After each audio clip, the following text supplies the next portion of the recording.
చెప్తున్నామని అర్థమైందా? నేను ఒకరి గురించి చెప్పాలి, ఇద్దరి గురించి చెప్పిన. కాంగ్రెస్ బీజేపీ రెండు దొందే. ఈళ్ళలో మంచోళ్ళు, ఆలేదో లంగలు కాదు, ఇద్దరు లంగలే.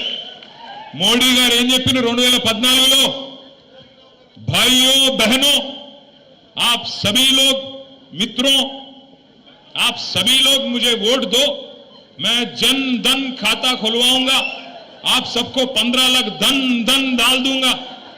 पढ़े 15 लाख పడాలి కానీ మనకం ఎందుకో కానీ మరి బీజేపీ ఓట్లు అయితే బాగానే గుద్దుతున్నారు కరీంనగర్లో. 15 లాఖ లేదు, 15 రూపాయలు కూడా లేదు, వచ్చింది లేదు, చేసింది లేదు. సంవత్సరానికి 2 కోట్ల ఉద్యోగాలు ఇస్తా అన్నాడు. మరి 11 సంవత్సరాలలో 22 కోట్ల ఉద్యోగాలు ఇవ్వాలి. వచ్చినాయా ఉద్యోగాలు? రాలే. అక్కడ ఆ మోసం, ఇక్కడ 6 గ్యారంటీలు, 420 హామీలు, 420 మాటలు, ఇక్కడ ఈ మోసం. అందుకే నేను చెప్పిన నక్క కథ ఒక కాంగ్రెస్ గురించో రేవంత్ రెడ్డి గురించో కాదు, ఇద్దరి గురించి. కాంగ్రెస్ బీజేపీ ఇద్దరు మోసగాళ్ళే.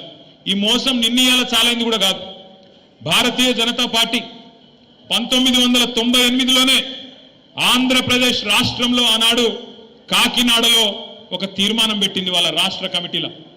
ఒక్క ఓటు వేయండి బీజేపీకి, 2 రాష్ట్రాలు ఇస్తాం, ఒక ఓటు 2 రాష్ట్రాలు అని చెప్పి 1998లోనే కాకినాడలో తీర్మానం చేసింది.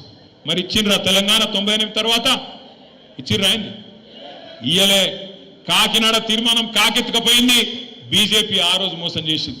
ఇక కాంగ్రెస్ మోసం అయితే చెప్పే అవసరమే లేదు. మొదటి నుంచి మోసం చేసుకుంటూ వచ్చిన పార్టీ తెలంగాణకు కాంగ్రెస్ పార్టీ.